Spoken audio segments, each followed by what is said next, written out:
How we doing, folks? My name is Ryan B. Hebert, and welcome back to Top Cut here at the Mount Silver Lounge stream, hosted by Mount Silver, sponsored by Gamer Jibe, and brought to you by Alyssa Smith, otherwise known as TemporalVGC on Twitter. My name is Ryan, alongside Andy Anderson. Andy, how we doing?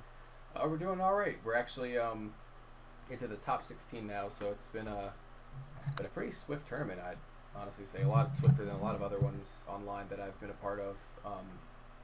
But yeah, we've got a lot of good players in this top cut.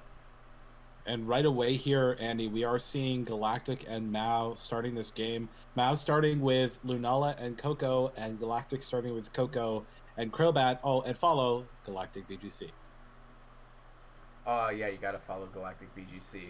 So we do see, um, that Lunala Rayquaza, which is actually kind of on the rise now. It's a little more anti-meta, I guess you could say, against a pretty common core of Ray Ogre. But we do see the Moongeist Beam into the Coco with a Tailwind, and then Twinkle Tackle into Mao's Tapu Koko, then the Volt Switch. Okay. Volt Switch coming out instead of coming in here, nicknamed Obama. That was an interesting turn. So it allows Galactic to have this turn of Tailwind. You have to wonder what the speed control on Mao's side of the field is going to be. Lunella is a mon that can learn Tailwind. It's whether or not the trainer has decided to give up a move slot in order to have that support move. And so right now, Incineroar has the perk of being able to use Fake Out, but as we know, Crobat usually carrying that inner focus ability, not able to be faked out. So, it's a real question of, okay, is this Crobat going to be swapping out here to come in later, or has its time come and Galactic's just going to sack it? Yeah, you have to wonder if there could be a potential other Tailwind or maybe a Trick Room on that Lunala. We do see the Super Fang go into the Incineroar, bringing it to half. Fake Out from that Incineroar is enough to KO the Tapu Koko, and Lunala goes for Moongeist, gets rid of the Crobat, and its Shadow Shield is still intact, so it can probably take a little bit of a beating this turn if it needs to.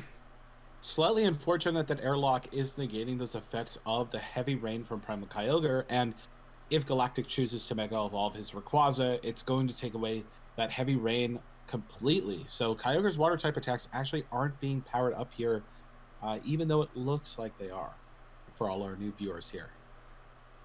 Yeah, and even if Rayquaza goes for a Mega Evolution, that same kind of effect is still going to be in place. And depending on how, you have to imagine it's still going to KO the Incineroar from that range. But depending on what Rayquaza has in its moveset, that damage reduction from the water move could be enough to make sure Lunala survives another turn and is able to get maybe speed control off, maybe a Z move, or just a myriad of options at its disposal. Lunala's one of those Pokemon that people kind of tend to think functions in like a small box, but it has so many unique moves at its disposal. And the Mega Rayquaza going for Dragon Ascent into that Lunala, breaking its Shadow Shield. Water Spout coming out from the Kyogre. It is enough to KO! Knocking out the Lunala and that Tapu Koko. Rayquaza coming on in with that Incineroar as well. Big knockouts on the field. Oh my goodness. Yeah, that Dragon Ascent did quite a lot of damage. Did over 50% through the Shadow Shield, so maybe that gives Mao VGC kind of an idea of what item that could be running. Maybe a damage boosting item. We didn't see Life Orb recoil. Due to the Fake Out going into that Kyogre, Dragon Ascent, will it be enough? It will not. And Dragon Ascent going into the opposing Rayquaza, and because of the two previous Dragon Ascents, it will be knocked out. The foe's Tailwind ending on Galactic's side of the field, which means that Galactic's given the GG already to Mao, just accepting a fate here.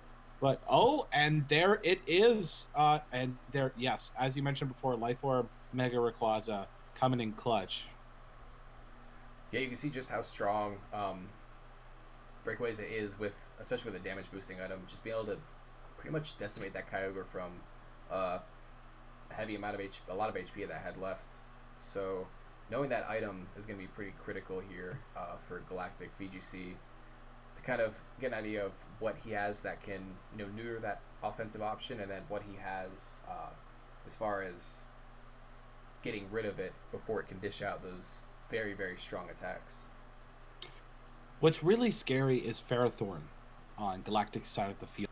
If Galactic is able to target down the Incineroar on Mao's side of the field, and even that Rayquaza as well, with some of the stuff on his team, which is also very similar to Mao's team, he may just be able to take the game by stalling out with Ferrothorn, but it'd be a risky play, especially against offensive powerhouses like Lunala and Rayquaza.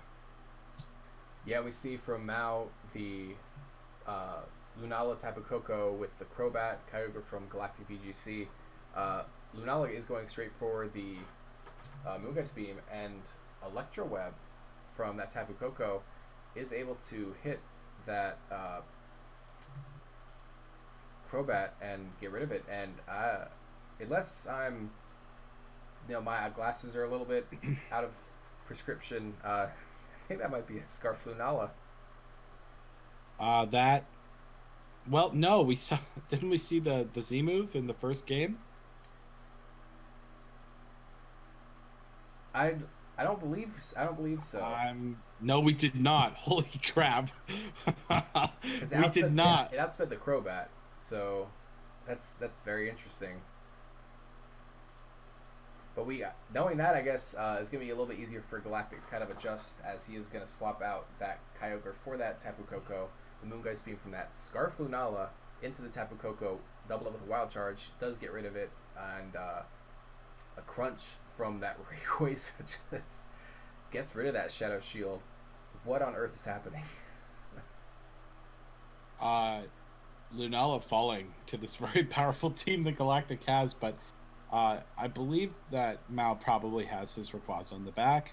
Very capable of doing some big damage, but targeting the Wild Charge into that Kyogre, probably because Mao wants to preserve his Rayquaza and doesn't want the Kyogre to threaten it. Wild Charge going into that Primal Kyogre, and most Primal Kyogres not suited to be handling a physical Koko at this point in the metagame, if I have to say. And it looks like Mao giving the GGs to Galactic there.